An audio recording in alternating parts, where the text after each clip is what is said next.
Hello everyone, আসসালামু আলাইকুম। Welcome to my channel. আমার একটি নতুন ব্লগে আপনাদের সবাইকে স্বাগত জানাচ্ছি। আশা করছি সবাই অনেক অনেক ভালো আছেন।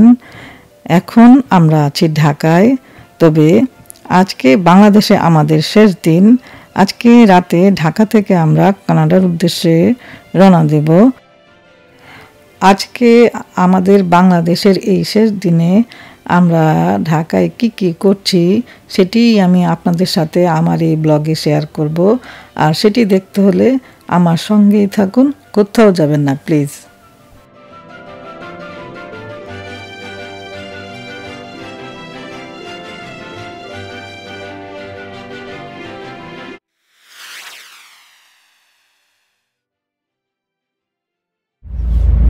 এটা এক্সপ্রেসওয়ে। ও এক্সপ্রেসওয়ে। ওই পাশে দিছে মেট্রো রেল। এখন সকালবেলা আমার বড় বোনের ছেলে প্রতীককে সাথে নিয়ে আমি মতিঝিল যাচ্ছি ঢাকার এক্সপ্রেসওয়ের উপর দিয়ে।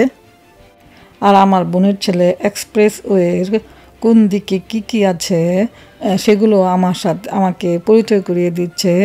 কারণ আমি কিন্তু 14 বছর পর বাংলাদেশে যেহেতু এলাম, আমি তো ঢাকার কোনো কিছুই চিনি না। তাছাড়া আমি থাকতাম চট্টগ্রামে। তো মাঝে মাঝে আমরা কিন্তু 15 বছর আগে মাঝে মাঝে আমি আর আমার ছোটো বোন ঢাকায় ওদের বাসায়, মানে আমার বড় বোনের বাসায় বেড়াতে আসতাম। তো আমার বড় বোনের 3 ছেলে ছিল, ওরা 3 ভাই। তো ওদের 3 ভাইকে নিয়ে আমরা পুরো ঢাকা শহর ঘুরতাম এবং খুবই মজা করতাম। আমি সেই পুরানো দিনে ফিরে যাচ্ছি, মনে হচ্ছে যেন আমি সেই পুরানো দিনে ফিরে যাচ্ছি। একে তো এই এক্সপ্রেসওয়েতে গাড়ি চড়তে খুবই ভালো লাগে, যেতে এখানে কোনো জ্যামজট নেই। আর তার উপরে আমার এত বছর পর আমার বোনের ছেলের সাথে ঘুরছি, তো খুবই ভালো লাগছে। আর আমি সেই পুরানো দিনে ফিরে যাচ্ছি, আর আমার বোনকে খুবই মিস করছি। কারণ আমার বোন আর পৃথিবীতে নেই, তাই আমার বোনের কথা বারবার মনে পড়ে যাচ্ছে। আপনারা সবাই আমার বোনের জন্য দোয়া করবেন। আমার পাশে বসে আছে আমার বড় বোনের ছোট ছেলে প্রতীক। এক্সপ্রেসওয়েতে গাড়ি চড়তে যদিও ভালো লাগে এবং খুব দ্রুত পৌঁছা যায়, কিন্তু একটা অসুবিধা হচ্ছে এখানে কিন্তু টোল অনেক বেশি। আর আমি দেখেছি কর্ণফুলী টানেলেও দেখেছি টোল অনেক বেশি। তো এত টাকা টোল দিয়ে আমাদের মতো গরিব দেশে আসলে গাড়ি চলাচল করা কঠিন, সবার জন্য আসলে সম্ভব না। টোল যদি একটু কম দিতে হতো তাহলে হয়তো বা এটার বেনিফিট অনেক ভালো হতো। এখন মহাখালীর দিকে চলে আসছে। মহাখালী ফ্লাইওভার ভালো, খালিও আছে, বড় আছে তো। ও আচ্ছা, মহাখালীতে এখন আসে না। এটা কি না রেডিসন না নাকি? রেডিসন। ও আচ্ছা, মহাখালী এখন এটা গল্ফ ক্লাব, ওটা পুলিশ বিশ্বর, মানে আমরা বনানীতে ঢুকতেছি। ও আচ্ছা, এটা ক্যান্টনমেন্ট ভালো লাগবে। এটা হচ্ছে রেডিসন হোটেল। আর কি রেডিসন হোটেলের মাথা দেখা যাচ্ছে।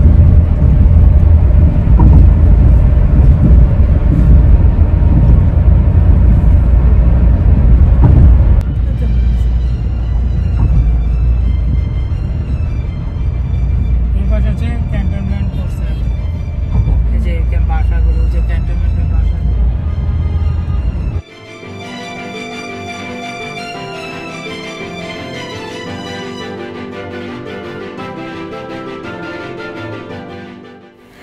আমার বোনের ছেলের সাথে ঘোরা শেষে আমার 2 ভাইকে সাথে নিয়ে আমি ঢাকা শহরে ঘুরতে বেরোলাম।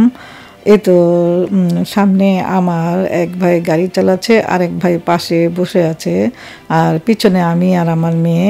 আমার ভাই নিজে গাড়ি ড্রাইভ করে সারাদিন আমাদেরকে ঢাকা শহর ঘুরে দেখালো। এখন আমরা রাতের ডিনার খেতে এসেছি আমাদের পরিবারের সবচেয়ে বড় ভাই যিনি, ওনার ছেলের বাসায়। তো এখানে আমার বড় ভাবি আছে এবং ওনার ছেলের ফ্যামিলি আছে, যদিও আমার বড় ভাই বেঁচে নেই, উনি মারা গেছেন। তো এখানে আমার আরেক ভাইয়ের মেয়ের সাথে, ছোট মেয়ের সাথে আমি অনেক ছবি তুলছি, খুব মজা করছি। সে আমাকে খুবই পছন্দ করে, তো ওর সাথে আমি বেশ কয়েকটা ছবি তুলছি। তো আপনাদের সাথে একটু শেয়ার করি।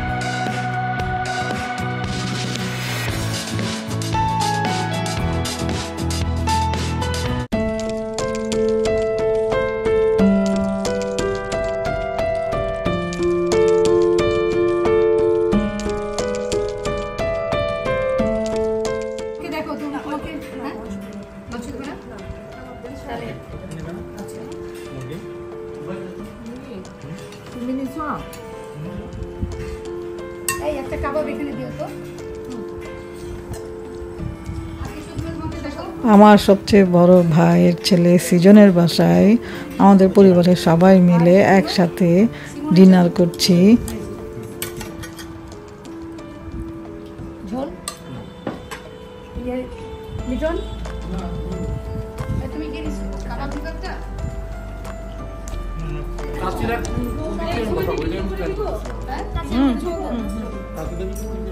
আমি ভিডিওতে আসি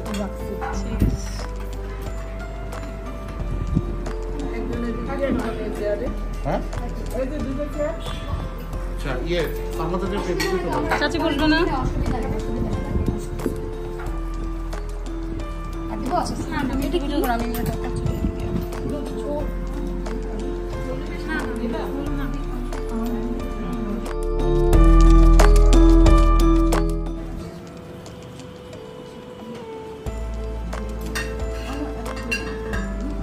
ডিনারের এই মজার মজার খাবারগুলো রান্না করেছে সিজনের ওয়াইফ। আর ডিনারের আইটেম ছিল কাচ্চি বিরিয়ানি, চিকেন আর গরুর মাংস, কাবাব। আর আজকের এই ডিনারটা কিন্তু আমার কাছে অনেক মূল্যবান, কারণ এটাই বাংলাদেশে আমাদের শেষ খাওয়া বা ডিনার খাওয়া। কারণ ডিনারের পরেই আমরা এয়ারপোর্টে চলে যাব কানাডায় যাবার উদ্দেশ্যে। আমরা পরিবারের সবাই মিলে খুবই সুন্দর একটা সময় কাটাচ্ছি। সত্যি এটা মনে রাখার মতো একটা দিন। অবশ্য গতকাল রাতও আমরা লিটন ভাইয়ের বাসায় সবাই মিলে ডিনার করেছিলাম এবং ওনার মেয়ের বার্থডে পালন করেছিলাম। তো সেটাও কিন্তু আমি গত ব্লগে শেয়ার করেছি। যারা ব্লগটা মিস করে গেছেন তারা দেখে নিতে পারেন, কারণ ওইখানেও কিন্তু আমরা খুবই মজা করেছিলাম। তো ডিনার করা শেষে আমরা সবাই মিলে একসাথে গ্রুপ ছবি তুলেছি। আমাদের পরিবারের সবাই আছে এখানে, খুবই ভালো লাগছে। আর এই ছবিগুলো তো আসলে শুধু ছবি নয়, একরকম স্মৃতিও। আমার মনে হয় সারা জীবন এই ছবিগুলো রেখে দেওয়ার মতোই স্মৃতি। খাওয়া দাওয়া শেষে, ছবি তোলা শেষে আমরা সবাই মিলে একসাথে নিচে চলে এলাম গাড়িতে ওঠার জন্য, কারণ আমরা তো এখন এয়ারপোর্টে যাব। মানে একটা মাইক্রো এবং 2টা কার, আমরা পরিবারের সবাই মিলে আমরা কিন্তু এয়ারপোর্টে যাচ্ছি। আমাদের পরিবারের সবাই আমাকে এয়ারপোর্টে বিদায় দিয়ে আসতে যাচ্ছে। তো খুবই খারাপ লাগছে একদিকে, আবার একদিকে ভালো লাগছে, কারণ সবাই একসাথে গ্রুপ করে যাচ্ছি। এটাও ভালো লাগছে, কিন্তু খুবই খারাপ লাগছে কারণ চলে যাচ্ছে, জানি না আবার কবে আসবো। সব ধরনের বিদায় কিন্তু অনেক কষ্টদায়ক। এখন বাজে রাত 12টা আর রাত 3:30টায় আমাদের ফ্লাইট। আমরা যাব বাংলাদেশ বিমানে সরাসরি কানাডায়। বাংলাদেশ বিমান সরাসরি কানাডায় যায় এবং কানাডা থেকেও সরাসরি বাংলাদেশে আসে। তো আমরা সবাই এখন এয়ারপোর্টে এসে পৌঁছেছি। রাস্তায় এবং এয়ারপোর্টের সামনে যেই জ্যাম, আমরা ভয় পেয়ে গেছিলাম সবাই অন টাইমে এয়ারপোর্টের সামনে এসে পৌঁছতে পারবো কি না।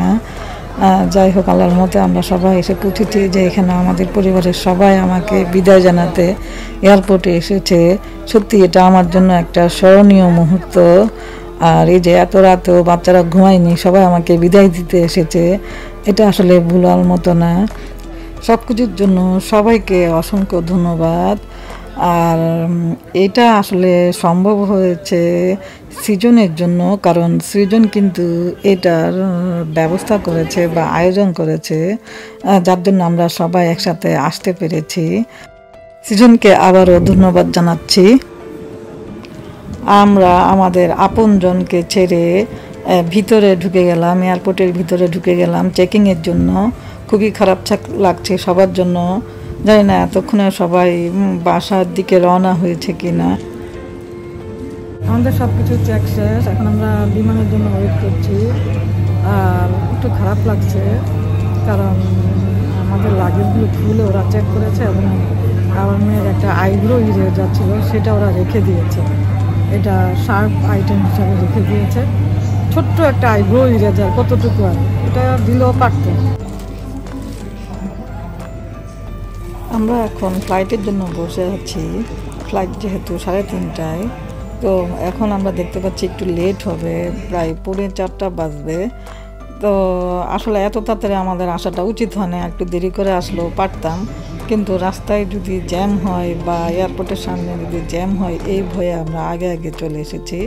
এখন অপেক্ষা করছি আর আফসোস করছি, যদি আরেকটু আমার আত্মীয়-স্বজনের সাথে থাকতে পারতাম তাহলে তো কোনো সমস্যা হতো না। তাই নিজের ওপর একটু রাগও হচ্ছে। আমরা এখন বিমানে বসে পড়েছি।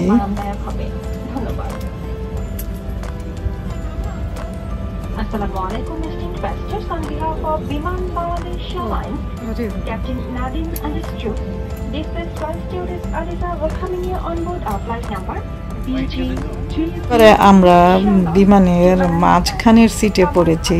3 জন একসাথেই বসেছি, কিন্তু মাঝখানের সিটে জানলা দিয়ে বাইরের দৃশ্য দেখার কোনো উপায় নেই। তো সেজন্য আমি আপনাদেরকে ল্যান্ডিং বা টেক অফ কোনো কিছুই দেখাতে পারবো না, শুধুমাত্র খাবারগুলি আজকে আপনাদেরকে আমি দেখাতে পারবো। যাই হোক, আমাদের বিমান এখন টেক অফ করছে। টেক অফের কিছুক্ষণ পরে আমাদেরকে খাবার দিয়ে গেল। এখানে খাবারের আইটেমে আছে একটি বান, কেক, তারপর আছে একটা ফ্রেশ ওয়াটার বোতল, পেপার ট্রাভেল,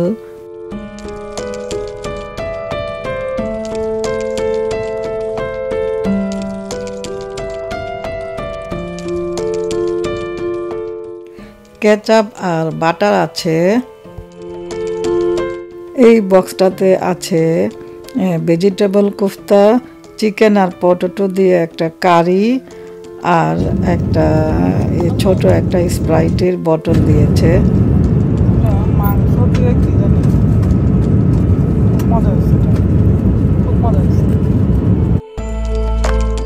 আমাদের প্লেনটা এখন এখানে আছে। আর আমি কিন্তু আপনাদেরকে বাইরের কোনো দৃশ্য দেখাতে পারছি না, কারণ আমার সিটটা পড়েছে একদম মাঝখানে, জানলা দিয়ে কিছু দেখার কোনো উপায় নেই। আর এখানে টিভির কানেকশনও বন্ধ, তাই কোনো প্রোগ্রামও দেখতে পাচ্ছি না।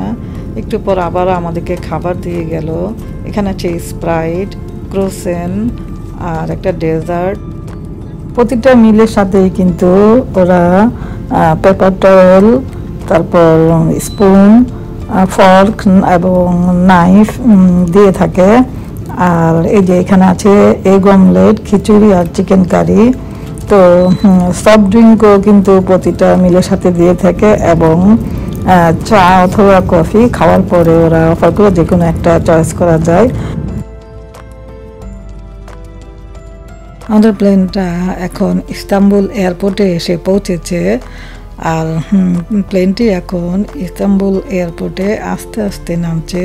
যেহেতু আমরা প্লেনের মাঝখানের সিটে বসেছি, তাই আপনাদেরকে আমি ইস্তাম্বুল এয়ারপোর্টে প্লেনটা যে ল্যান্ডিং করছে সেই দৃশ্যটা দেখাতে পারছি না। তবে জানলা দিয়ে দেখতে পাচ্ছি যে আলো দেখা যাচ্ছে, তার মানে এখন দিনের বেলা। আর এটা হচ্ছে ইস্তাম্বুলের সময়সূচি।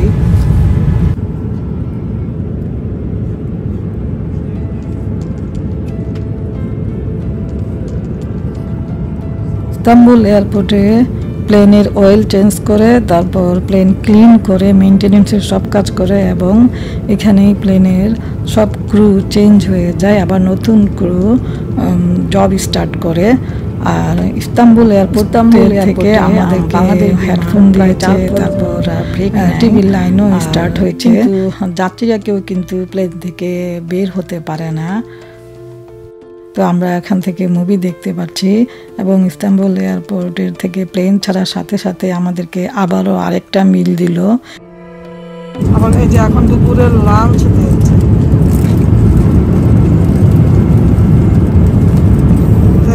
কি লাঞ্চ মাটন, ভেজিটেবল আর রাইস, ডেজার্ট,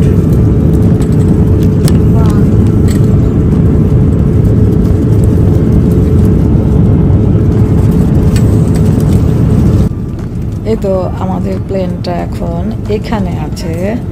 আর এখন একটু পরে আমাদেরকে আবারও একটা ব্রেকফাস্ট দিল। আর এখানে আছে 2টা কেক পিস আর 2টা রেপ আর ড্রিঙ্কস, টি কফি তো আছেই। আমরা কানাডার প্রায় কাছাকাছি চলে এসেছি। ওই যে লাল ইয়েটা দেখতে পাচ্ছেন ওটাই হচ্ছে কানাডার টরন্টোর পিয়ারসন এয়ারপোর্ট, সেখানেই আমরা ল্যান্ড করব। আর এখন আমাদেরকে শেষবারের মতো একটা মিল দিয়েছে। এই যে এটা এখানে দেখেন কি কি আছে, যথারীতি বান আছে, বাটার আছে, ড্রিঙ্ক, ওয়াটার বোতল তো আছেই। আর এখানে ভেজিটেবল এবং চিকেন দিয়ে একটা কারি রান্না করেছে, কিনোয়া রান্না করেছে। তো ভেজিটেবলের মধ্যে আমি দেখতে পাচ্ছি ঝুকিনি আর ক্যারট, আর একটা ডেজার্ট আছে ওখানে। আর খাওয়ার পরে চা কফি তো আছেই। টরন্টোর স্থানীয় সময় দুপুর 3:30টায় আমাদের প্লেনটা পিয়ারসন ইন্টারন্যাশনাল এয়ারপোর্টে ল্যান্ড করবে। এখন যেহেতু দিনের বেলায় যেহেতু এই ল্যান্ডিংটা হচ্ছে, খুব সুন্দরভাবে আপনাদের সাথে এই ল্যান্ডিংটা শেয়ার করতে পারতাম, কিন্তু যেহেতু আমাদের সিটটা জানলার পাশে পড়ে নাই, তাই আমরা নিজেরাও ল্যান্ডিংটা উপভোগ করতে পারি নাই বা দেখতে পারি নাই এবং আপনাদের সাথেও শেয়ার করতে পারি নাই। আর সেজন্য আমি আন্তরিকভাবে দুঃখিত। এই তো আমরা এখন টরন্টো পিয়ারসন এয়ারপোর্টে নেমে আমরা আমাদের লাগেজ খুঁজছি। দেখেন ওরা সবার লাগেজ কি সুন্দর করে সাজিয়ে রেখেছে। আমাদের লাগেজগুলো ট্রলিতে তোলা শেষ হয়ে গেলে আমরা এয়ারপোর্ট থেকে বের হয়ে সোজা বাসায় চলে যাব। আর এই ব্লগটার সাথে সাথে কিন্তু আমার বাংলাদেশ ভ্রমণের ব্লগ শেষ হয়ে যাবে। আমি এখন আপনাদের সাথে বাংলাদেশ ভ্রমণের কিছু আনন্দময় স্মৃতি আপনাদের সাথে শেয়ার করছি।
আমার বাংলাদেশ ভ্রমণের ব্লগগুলো যারা মিস করে গেছেন তারা চাইলে দেখে নিতে পারেন, কারণ আমি কানাডায় আসার পর 14 বছর পর আমি প্রথমবারের মতো বাংলাদেশে গিয়েছি এবং বাংলাদেশে গিয়ে কি করেছি সেগুলো সবগুলো হয়তো ব্লগে আমি তুলে ধরতে পারি নাই, তবে কিছু কিছু জিনিস আমি ভিডিও করেছি।